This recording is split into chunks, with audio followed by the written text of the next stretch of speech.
אזרחי ישראל היקרים, אחיי ואחיותיי, זה לוי הקטן, הוא בן 8 חודשים. לוי נולד לאחר עם כלוי, וזה ארי, הוא בן חודש. ארי נולד בשאגת הארי.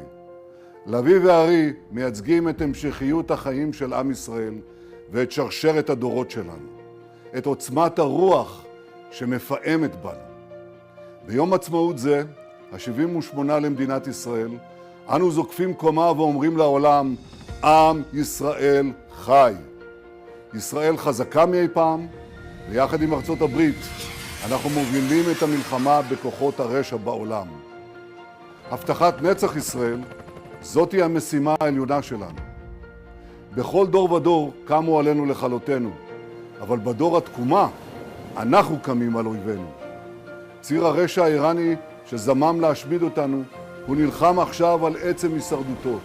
במלחמת התקומה ניסקנו חלקים גדולים ממנו. קמנו כלוי, נלחמנו כארי. יצאנו לשני מבצעים נועזים כדי להרחיק מעלינו איום קיומי. איום של פצצות אטום ושל אלפי טילים בליסטיים.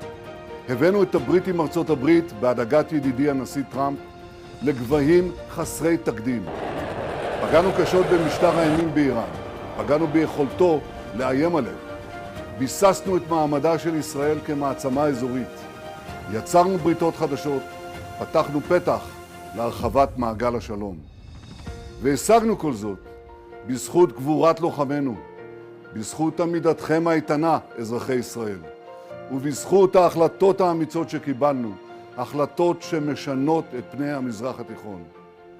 בליל יום העצמאות נזכור את גיבורינו שנפלו, את בנינו ובנותינו, אחינו ואחיותינו, שבזכותם אנחנו ניצבים פה היום.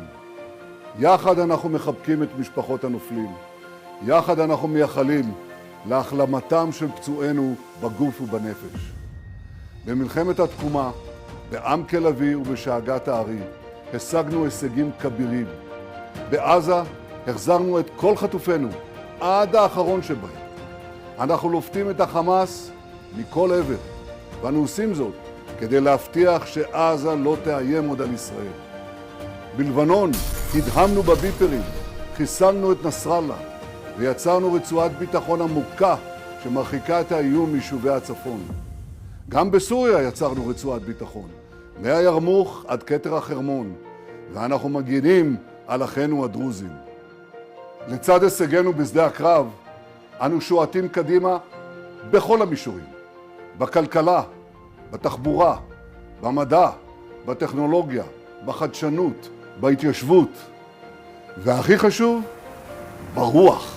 חזרנו לחרוש את השדות בעוטף עזה, וכך יקרה גם בצפון. הדור הצעיר נותן לנו המון תקווה.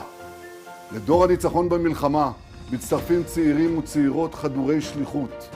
פגשתי אותם במצפים בנגב ובגליל, פגשתי אותם בחוות ביהודה ושומרון. הלהט החלוצי שלהם מעורר השראה. הם נחושים להפריח את אדמת המולדת, כמו פעם. לפני אלפי שנים אמרו אבותינו, בשוב השם את שיבת ציון, היינו כחולמים. ביום העצמאות ה-78 שלנו, אנחנו לא רק חולמים, אנחנו מגשימים. אחיי ואחיותיי, אנחנו לעתים מתווכחים בתוכנו, אבל ברגע האמת אנחנו מתלכדים לעם אחד, לאגרוף ברזל. עם ישראל קם כלוי, והוא שואג כארי, כגור אריה הלא אתה. אנחנו עם אחד, בחזית ובעורף, במקלטים ובבתי החולים, ברגעי הכאב, ברגעי השמחה. אין ולא תהיה לנו ארץ אחרת. בעזרת השם נשלים את הניצחון, נחזק את מדינתנו ונבטיח את עתידנו. חג עצמאות שמח, אזרחי ישראל, ולתפארת מדינת ישראל.